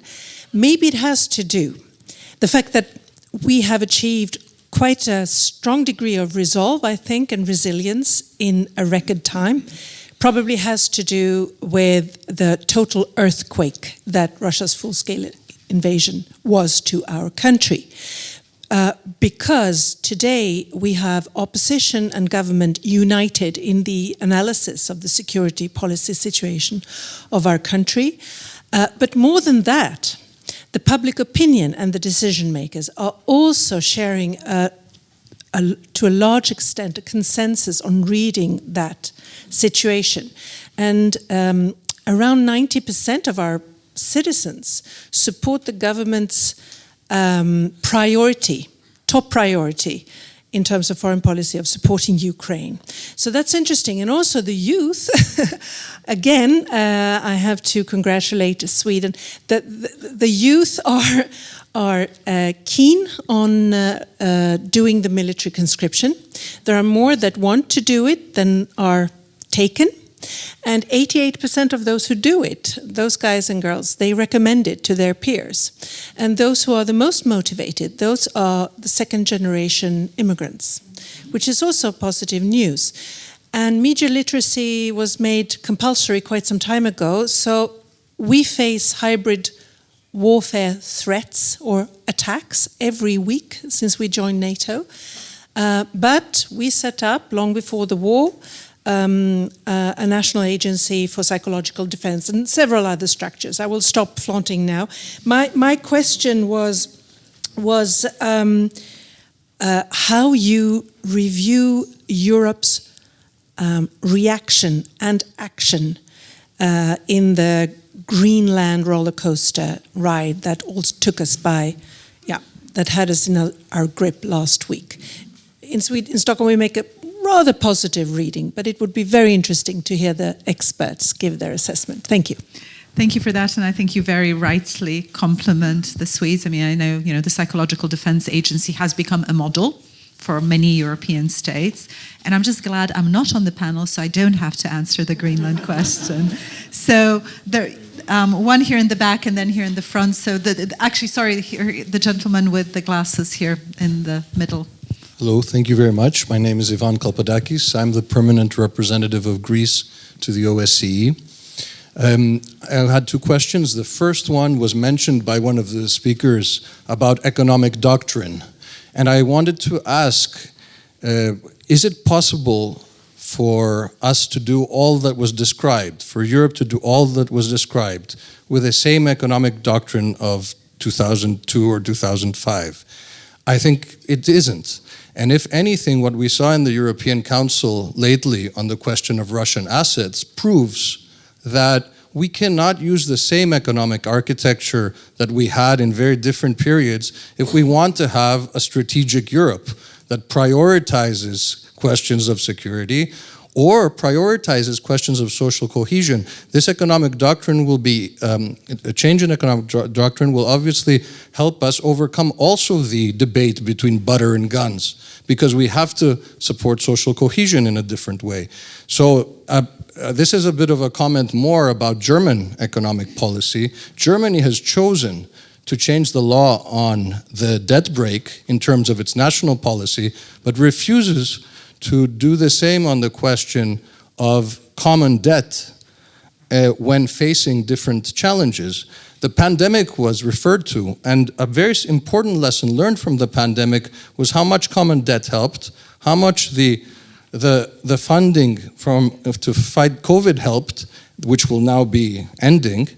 And I think there is a big discussion about what we need to do on a level of our economic architecture in a very, very different Europe. And a second question really fast. I see the banner of the International Institute for Peace here. I know it's one of the institutes organizing today, but unfortunately, I think we heard the word peace once in the whole discussion. And I think it's extremely important, as you said, to empower ourselves, to make ourselves stronger, and we are definitely lagging behind on defense and security. But just like we need to help the young people fear war less or be stronger in order to be resilient, we need to give them some path about how defending yourself means how to get to peace. I work at an organization where we had a chairpersonship of Finland last year at the OSCE with the message respond, resilience, preparedness, which was very important, and we got a lot of the Finnish model, which is very helpful. And now we have a Swiss chairpersonship, and its motto is dialogue, trust, security. So I think there is a question, and I'm asking this as a diplomat, isn't part of defending ourselves and being able to confront the radical right and its positions, pro-Russian or not, to be able to talk to people and describe to them what the path to peace is, even if it's a more complicated one. Thank you. Thank you very much for that. And the gentleman here in the third row, and then Hannes in the front. Yes, good evening. My name's Ron Willis. I'm known by some people around Austria as president of the Club of Commercial Councillors here. I come from New Zealand. As you see, I'm a Ukraine supporter. Now, many people, when I get in discussions, think, what's a New Zealander coming here, expressing opinions? But this is a New Zealander who's lived here for 30 years, worked with young people as a Fachhochschullektor for many, many years, and also through my function as president of Club of Commercial Councillors, it brings me to a lot of different events, discussing many subjects, including this one. Now, one thing I come across, for example, is talking to people, maybe not just young people, but a lot of the time young people, about spending more on defence. The reaction from many seems to be, oh, no, we need more money to build infrastructure, to put into our health system, and so on. I try to point out to them, well, you can pour billions into those, but if you spend nothing on defence, it can all go up in smoke. So I wonder sometimes whether some of the old hard-hitting methods of psychology that were used in the Second World War could be used here when we look at some of the cinema productions that were used. I wonder whether you could get some creative person to create some sort of video showing just exactly what can happen. Show just how, even though Ukraine has obviously invested billions also over the past in infrastructure, something to show people exactly what does happen if you can't defend it. It just goes up in smoke. Another aspect, I think, in the psychological point is persuading Europeans that yes, we can stand alone. We've got this problem with America and we have to take it seriously. For goodness sake, Europe's got a bigger population. Europe still has great industrial capacity. As was pointed out, it now has the best civil aircraft manufacturer in the world. What's wrong? Yeah, just an example, even a little country like my home country, New Zealand, we had a company there that built a space rocket that was called Rocket Lab. It developed the capability of launching little satellites. Well, goodness me, if a country with 5 million people can do that, what's wrong with Europe? I was listening to an interview with the, don't know his title, head in the European Union, head for defence and space. Now he pointed out, yes, we have the space satellite technology, but we don't have the launching capacity. All we have is a big, expensive Ariane rocket there, and we don't have a launch capacity. We need to do something. Finally, if I can be allowed, what we have to concentrate on also is the enemy within. In my time in Austria, I got tired of confronting people who kept on insisting on buying Russian gas. And I just tried to get across the message. You are paying for your own destruction. It was unbelievable. And when we get countries like, people like Orban, when we can't come to a decision on using these frozen Russian assets, what's wrong with us? Anyway, that's enough. I can say a lot more. And thank you for that, because I think you kind of covered the spectrum of the challenges from autonomous launch capacity to disinformation, and very much the challenges within our own societies. Hannes, the next one, and I think probably the ultimate question will be yours, because I know we're wrapping up here. As I said in the beginning, I mean, why as an Institute for Peace did we do it? I don't see any contradiction between peace and defense. In the contrary, if we want to have peace in that kind of world we have to have an effective defense and deterrence. But to come a bit closer to you, to the Greek ambassador, my question is the question which has not been answered yet, and that is about disarmament or armament limitations, because that was also what your question, because of the treaty now ending between the US and Russia. So my question would be, is it possible to speak about disarmament or armament limitations, think about the space, while we are, and I support it full, rearm, especially Europe? Because that would be also some message to the younger generation who is a bit critical, or those of the younger, bit critical, what are you doing now? If we can say, yes, we have to rearm Europe, we have to come to the numbers. Mr. Kressel already mentioned the 4 or 5% which were spent in the past by some of the countries, but Europe has also some efforts, or does some effort in order to get arms limitations where it is possible. I know it's more difficult with Russia, with the Chinese, because they have much more nuclear arms than some years ago.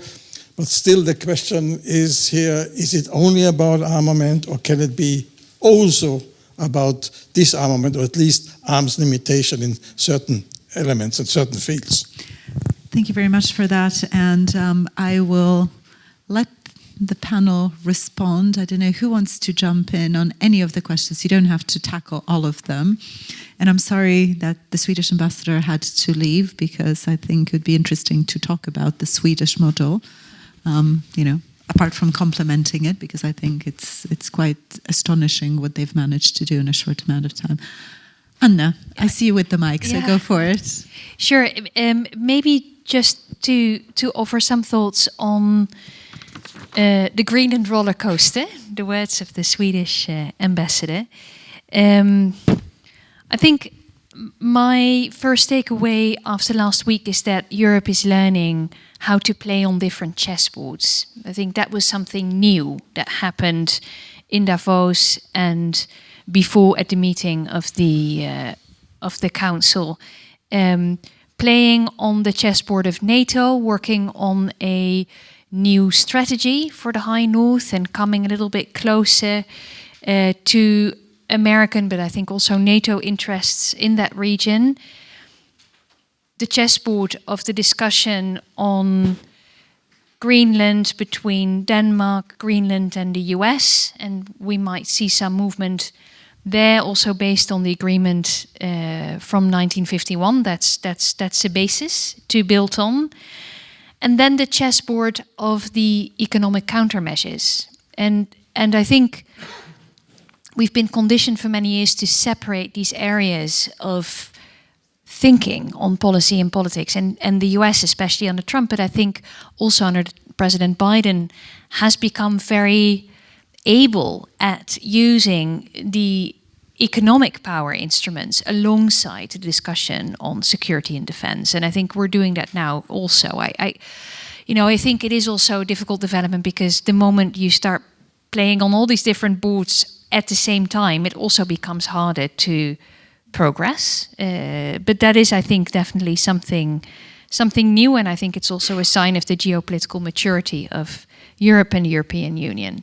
And then on the point that was made regarding the role of diplomacy, and thank you for bringing it up. I think also looking at last week, that's exactly what happened. It was all about making time for diplomacy to do its work on these different chessboards. So I think whatever the future will bring, I mean, we've created a little bit of breathing space so that these talks can go on and can sort of deliver hopefully some results. So that's that. On this armament, I'm not the specialist, so I'm really curious to hear what others have got to say. What we did speak about earlier in the day was the need, I mean, as all of this new money is coming into the defense sector, the need for parliaments and members of parliament that are able and well informed enough to ask the right questions and to do some of the monitoring around how this money is spent. And some questions regarding disarmament and checks and balances on armament might also have to come in there. So I think that's something that we don't hear enough yet about how we're going to, monitor all of this democratically speaking. Thank you for saying that, because that goes back in part to what you were saying, Goran, about, kind of oversight, not just of foreign, financial flows, but the choices that our societies will be facing and, kind of giving that information to citizens and to policymakers. Gustav, do you want to jump in next? Yes, a lot of good questions on the economic model. I don't think that large-scale debt making is the holy grail in all of that. The Americans now discover that debts are also a point of vulnerability. However, I would conclude that yes, we have to rethink our economic model, especially the foreign economic model. Everybody talks about, is NATO dead? But nobody has risen the question, is the WTO dead with all the crazy customs trade wars that are all going on? Friedrich August von Hayek was certainly, beyond doubt not a communist, but insisted that free trade could only happen between rule of law democracies, because if you insert planning economies into the game, they would kind of use the free market to destroy it from within. We have exactly done that in the WTO by admitting China, Russia, etc. So there needs to be a huge amount of adjustment, and I'm not a big Trump tariff fan, but some of these hurdles against some unfair competitions are a legitimate mean to defend your own industrial base at a certain point of time. And we have kind of the same like with security, bet on that if we are the perfect liberals behaving like good economic liberals, that would make everybody behave the same way. And we can conclude it doesn't. And we need to rethink that posture. The other thing about sort of without security, everything is nothing, and can we explain that?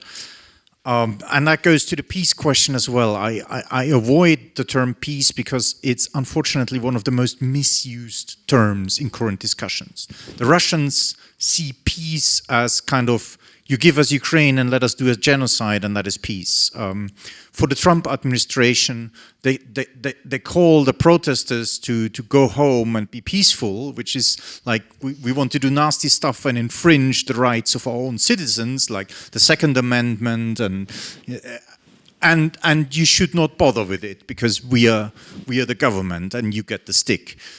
So peace can have a very oppressive, bad connotation. What our societies fight for, should fight for, what sort of where we should pick up the arms and say, no, this is kind of what we should not tolerate. That is the threat and the violation of rule of law, of fundamental freedoms, of dignity, of being treated as a human being. You know, this. Yes, it is hard to explain that, especially the further away we come from our own past. I still, I could talk to my grandparents who have gone through a difficult time. I still had survivors of the Holocaust that visited our schools and taught about how they lived through the concentration camps. And that gave a plastic idea of what you lose if the democracy, rule of law, dignity, human dignity is taken away from you.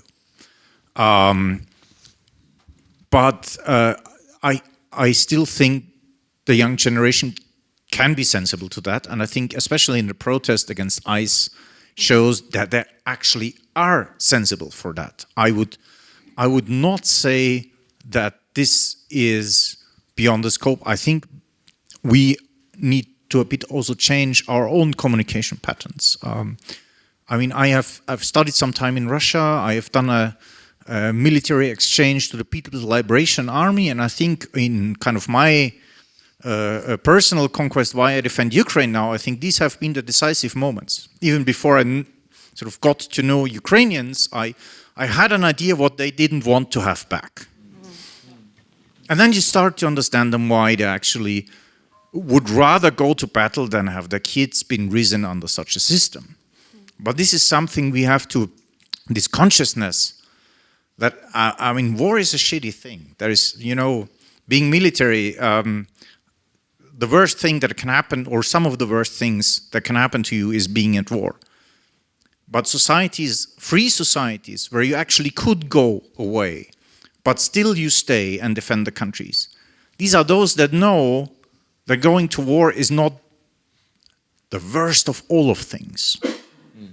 There can be worse to come. Yeah. And to exactly avoid that, we need to pick arms. And actually, I'm pretty mad at our own politicians during the kind of lull time, like the 2000s, that they kind of oversold the military as the universal social engineering tool for all kind of international problems we might have had. Because that's not what a military is there for. A military is there for to preserve the state that enables you to live a future in dignity and prosperity. Thank you for that. Goran and Monika, I don't know who wants to jump in first. I promise to be brief. I just have, that was a perfect summary, I think, Gustav, for the whole panel. So I hate myself for bringing my 2 points now, but forgive me for that. On the chessboard picture that you mentioned, I very much like this picture.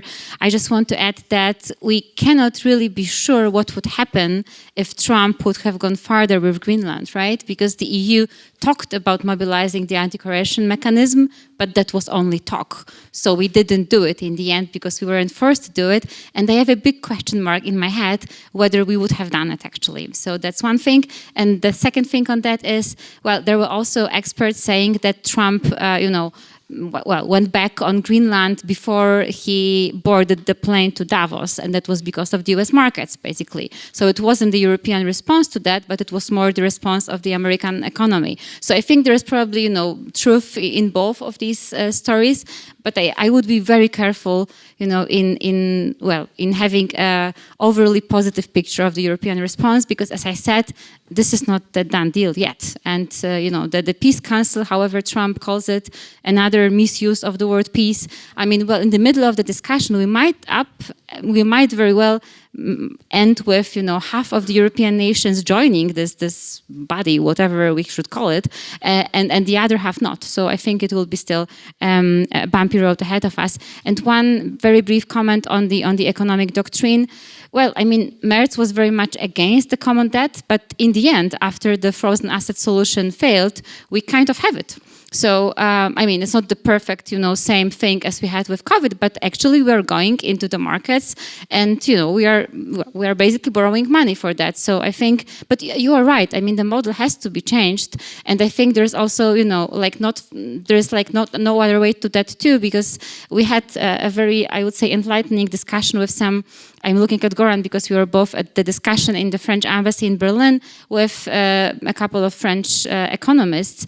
And, after they basically pictured the fiscal situation of France, well, I mean, if France wants to spend 5% of GDP on defense, I mean, changing the European economic doctrine is the only way to go because they cannot go into national debt. There is basically no room for maneuver for them. I mean, there have to be some, but still, the European solution, also for many other countries, to be fair, it's not just France, has to be found at some point. But I mean, again, a long discussion ahead of us. Got it. Actually, I stopped looking at Trump and Greenland. Because, look, it's the only healthy approach, but I don't have the answer to my alternative question, which is what does different European countries want with Greenland? Because actually the status quo obviously is not an answer. And I go more and more into these questions and I think, you close your eyes and you think that the problem will go away. So what does also Europe want to do with Kaliningrad? The biggest threat in the north of Europe to our security. What does Europe want to do with Belarus that borders as a proxy state? I can go on. And actually, to me, the problem is not that Trump comes with all these things and his clique. At least he wants to earn shitloads of money to be the richest person at the end of the presidency. That's a clear cut. I don't have an answer what Europe wants. And that's actually, somebody used the expression, the enemy within. The enemy within you can use if you think that, okay, I'm for democracy and these people really want to abolish it. But, as somebody who really spent years and years in Budapest, I have to say that enemy within commands a critical mass of support and is not enemy within. It's actually an alternative European model. And interestingly enough, that alternative European model has a clearer vision of what it offers. It doesn't have democracy. It actually abides to the rule of power. And frankly, when I'm in a more joking mode than I'm right now, because I come from former Yugoslavia, it wants to recreate the old Tito and the non-aligned movement, just putting Europe into that. Like, good luck with that, but nevertheless, actually it's a selling proposition. And I have a problem with the people that I work with the Democrats, of what's then our vision as opposed to that. My last comment, and I really don't want to go away without mentioning it, on the economic model. I mean, I think this continent and many countries within it have to have a moment of reckoning and also acknowledge its own hypocrisy. Maybe not publicly, but acknowledge your hypocrisy and then move on. And more importantly is to move on. But if you want somebody to take you seriously, we know now that Prime Minister Mitsotakis is a great friend in the EPP family with Germany and whatnot. Well, but I think for an ordinary Greek person, there is a sense of reckoning. And there is a feeling of deeply of an insult of the dignity because of the hypocrisy. Because this was not invoked for Greece, but it's invoked for Germany. And because, you know why? Because if you accept that there is no saying, look, we're hypocritical, but we will try better and we're moving to this direction, actually you become the enemy within. You somehow silently subscribe to this other model where the power dictates and there are no rules. And the rules are needed when you feel weak, not when you feel strong. And I will end on that. And I think it's important for the politicians to do that. I would not advise publicly, but behind closed doors. Thank you for that. And I think that's a very good way to end. So both, I think, acknowledging where we have gotten it wrong, I mean, our weaknesses, but also moving on and, realizing that, there are strengths, including our values and what we have, I mean, and what Europe is and has been. Ambassador Pottman, I don't know if we can pass on to you for a closing word. It works, yeah. So that was one amazing trip, I must say. A predecessor of mine here and a mentor in my younger years as a diplomat always used to say, we're still confused, but at a higher level. We take that as a compliment. And of course that is a compliment, because we're so rich in ideas and thoughts and arguments and doubt. So I personally cannot say that now I know the answer, but so we have to come to grips with this, and this certainly helps. One thought that I wanted to interject, having heard all of you speak, is something I read this weekend, and it's the need for what was termed doublethink, in the sense that it goes to sollen und sein in German. So we have to deal with the world that is, and that's what we are basically doing. We're trying to come to grips with it. But I think we should not lose sight of the world we want. And I think for most of us that is not the direction that we're moving in. Even though there may be this alternative, I like this Tito and the Nam, so we have to look into that. But so we also, while we are strengthening and girding ourselves, we still have to think, idealistically, and work towards something that is dear to our values. So I think we have to play at various chessboards in order to do that. But so in all cases, this was extremely useful, I think, for all of us.